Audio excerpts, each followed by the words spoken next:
کربلا وہ زمین جہاں فرات بہتا رہا مگر نبی کا نواسہ پیاسا تڑپتا رہا۔ کربلا جہاں 6 مہینے کا معصوم اپنے باپ کی گود میں تیروں سے چھین لیا گیا۔ کربلا کوئی واقعہ نہیں، یہ قیامت کا ایک دن تھا جہاں آسمان بھی رویا، جہاں سورج بھی سہم گیا، جہاں زمین پر جنت کے پھول بے کفن بے دفن خاک میں لت پت پڑے رہے۔ کربلا وہ مقام جہاں علی اکبر کی جوانی تیروں کی بارش میں بوڑھی ہو گئی، جہاں عباس علیہ السلام جسے سب لشکر اکیلا نہ دیکھ سکتا تھا، دریا سے خالی مشک لے کے لوٹا مگر بازو نہ تھے۔ ہاں وہ بازو جو علم اٹھایا کرتے تھے آج فرات کے کنارے پڑے تھے اور مشک خون میں ڈوبی تھی۔ کربلا وہ دن جب علی علیہ السلام کا بیٹا تنہا زخمی پیاسا لاشوں کے درمیان کھڑا تھا۔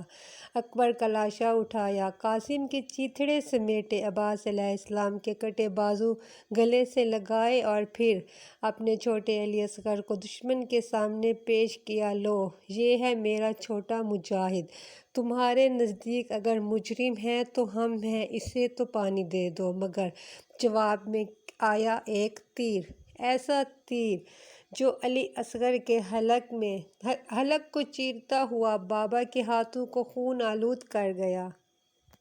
امام حسین علیہ السلام نے آسمان کی طرف دیکھا اور فرمایا، پروردگار اگر یہی تیری رضا ہے تو حسین راضی ہے۔ اور پھر حسین علیہ السلام تنہا رہ گئے اپنوں کی لاشوں کے درمیان، پیاس، زخم، تھکن اور دشمنوں کے ہنستے چہرے، لیکن حسین علیہ السلام جھکے نہیں۔ خیموں کی طرف آخری نگاہ کی، زینب علیہ السلام کا تصور آیا اور سر کو سجدے میں رکھا، یا اللہ میں نے اپنے نانا کا دین بچا لیا۔ اور شمر لعین حسین کے گلے پر خنجر رکھا اور نیزہ بلند کیا۔ حسین علیہ السلام کا سر نیزے پر تھا۔ ادھر خیمے میں زینب علیہ السلام نے دل تھام لیا، میرا بھائی حسین علیہ السلام شہید ہو گیا۔ خیمے جلا دیے گئے، بچوں کو تازیانے مارے گئے، علی کی بیٹیوں کے سروں سے چادر چھینی گئی اور بی بی سکینہ علیہ السلام تپتی خاک پر بابا کی لاش کو پکارتی رہی۔ پھر قیدیوں کا قافلہ کوفہ، پھر شام اور یزید کا دربار، جہاں زینب علیہ السلام کھڑی ہوئی، چادر چھنی ہوئی تھی، کمر ٹوٹی تھی، بھائی سب قربان ہو چکے تھے، بچے شہید ہو گئے تھے، لیکن آواز میں قیامت کا جلال تھا۔ یزید تو سمجھتا ہے تو جیت گیا، تو سمجھتا ہے کہ تو نے ہم پر ظلم کر کے، ہمارے مردوں کو قتل کر کے، ہماری چادریں چھین کر، ہمیں دربار میں گھسیٹ کر اپنا مقصد حاصل کر لیا۔ نہیں، سن لے، تو ہار گیا، ہم سر کٹا کر بھی جیت گئے۔ اے یزید آج تیرا دربار بھرا ہوا ہے، تو تخت پر بیٹھا ہے، ہم قیدی ہیں، ہمارے سروں سے چادریں چھن چکی ہیں، لیکن دیکھ میری آنکھوں میں آنسو نہیں، میری آواز میں لرزش نہیں، کیونکہ میں علی علیہ السلام کی بیٹی ہوں، میں وہ زینب ہوں جس نے کربلا میں لاشیں اٹھائی ہیں لیکن سچائی کا علم گرنے نہیں دیا۔ اے یزید تو سمجھتا ہے کہ تو نے حسین علیہ السلام کو قتل کر کے علی علیہ السلام کے گھر کو ختم کر دیا ہے۔ نہیں، تو نے صرف اپنے لیے جہنم کا دروازہ کھولا ہے۔ تو نے تاریخ میں اپنی رسوائی کا آغاز کیا ہے اور ہم نے سروں کی قربانی دے کر دین محمد صلی اللہ علیہ وآلہ وسلم کو زندہ کر دیا ہے۔ تو نے حسین علیہ السلام کے سر کو نیزے پر بلند کیا لیکن وہ سر تلاوت قرآن کر رہا تھا۔ تو نے عباس علیہ السلام کے بازو کاٹے لیکن وہ علم آج بھی بلند ہے۔ تو نے 6 مہینے کے لیے اصغر کو پیاسا مارا لیکن آج ہر دل حسین کے نام پر تڑپتا ہے۔ اے یزید تو نے کیا سمجھا ہم قیدی ہیں تو ذلیل ہو گئے؟ نہیں، ہم نے عزت کو قید میں بھی سنبھالا ہے اور تو تخت پر بیٹھا ہو کر بھی ذلیل ہو چکا ہے۔ میرا نانا محمد صلی اللہ علیہ وآلہ وسلم ہے، میرا بابا علی علیہ السلام ہے اور میری ماں فاطمۃ الزہرا ہے اور میرا بھائی حسین علیہ السلام ہے۔ ہم وہ ہیں کہ جن کی شان میں قرآن نازل ہوا، جن کے لیے آسمان سے آیات اترتی۔ ہم اس نبی کی آل ہیں، ہم اس خاندان سے ہیں جس پر خود اللہ تبارک و تعالیٰ درود بھیجتا ہے، جس پر اس کے فرشتے درود بھیجتے ہیں، اور قیامت تک دنیا مومنین ان پر درود بھیجتے رہیں گے۔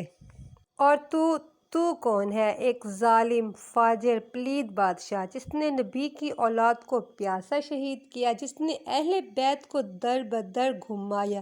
اے یزید، ہم وہ ہیں کہ جن کے در پر جبرائیل علیہ السلام آتے تھے، ہم وہ ہیں کہ جن کی تربیت رسول اللہ نے اپنے ہاتھوں سے کی۔ تو ہمیں بے پردہ کر کے جیتا ہوا سمجھتا ہے؟ نہیں، ہماری چادریں چھین لی گئیں مگر ہماری عظمت کم نہ ہوئی۔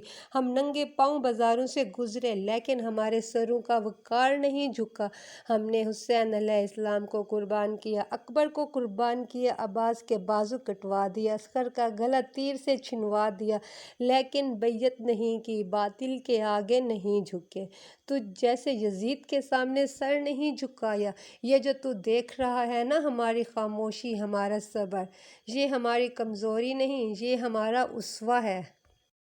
یہ ہمارے نانا محمد صلی اللہ علیہ وآلہ وسلم کی تعلیم ہے، یہ ہماری عظمت ہے۔ اور سن یزید، یہ ظلم، یہ تخت، یہ تماشا سب ختم ہو جائے گا مگر میرے بھائی حسین علیہ السلام کا نام قیامت تک زندہ رہے گا۔ اور تو ایک ظالم، فاجر، لعین ہے جس کا انجام جہنم ہے۔ تو نے ہمیں ننگے سر، ننگے پاؤں بازاروں میں پھرایا مگر ہم نے اپنا حجاب نہ چھوڑا، ہم نے صبر کا دامن نہ چھوڑا۔ تو نے ہماری چادریں چھینی لیکن ہم نے حیا نہ چھوڑی۔